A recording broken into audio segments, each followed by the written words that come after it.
Hello,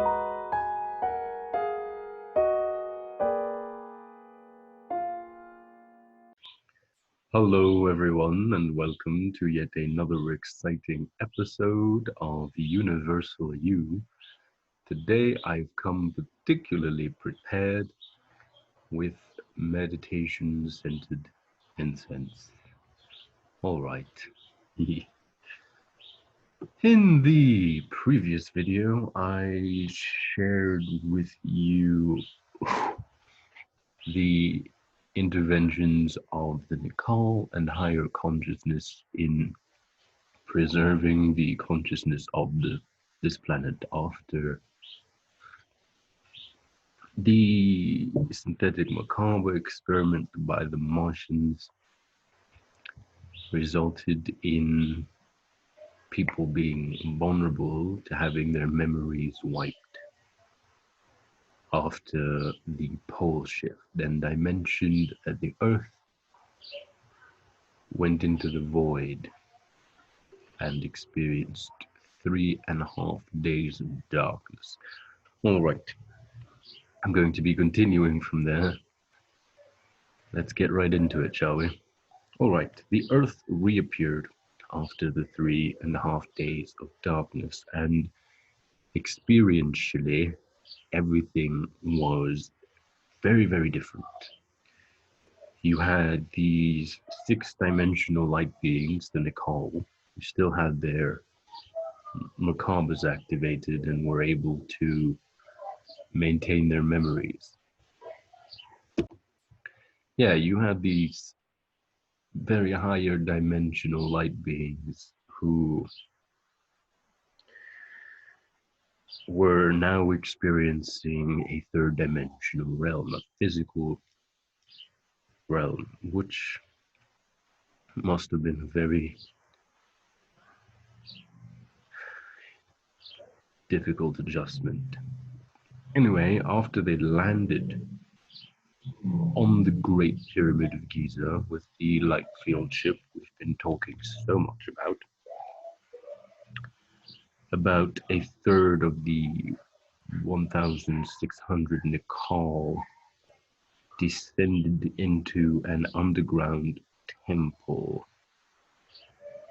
This temple is very deep beneath the Great Pyramid, and scientists are on the verge of discovering it. Now, whether or not they release their information to the general public is an entirely different story.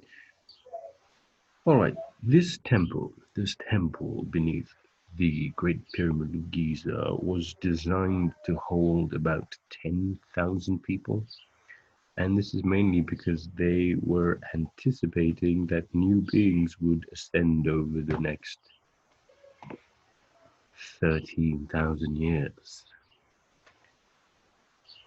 Osiris is definitely one of those new beings,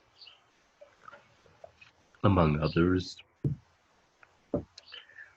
I could put up a deity family tree just to show you that quite a few immortals came into being during this period. Anyway, after the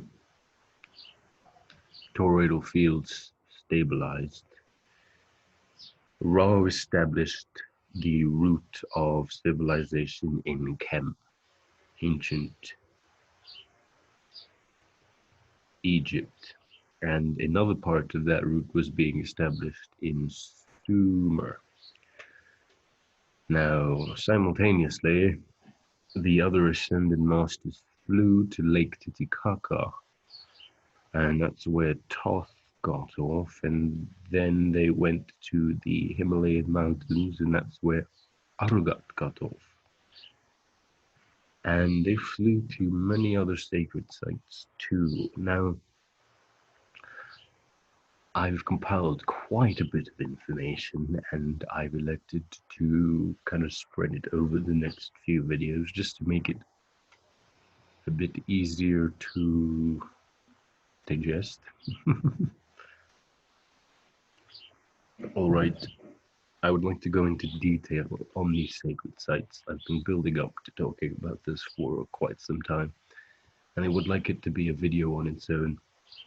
Anyway, what's important to understand from this is that you have these higher dimensional light beings who come from a higher dimensional reality. And as a result of the pole shift and the synthetic macabre experiment going severely wrong, they were put in a position where they had to rebuild civilization and to get the rest of humanity to that higher vibrational point once more, which is extremely important.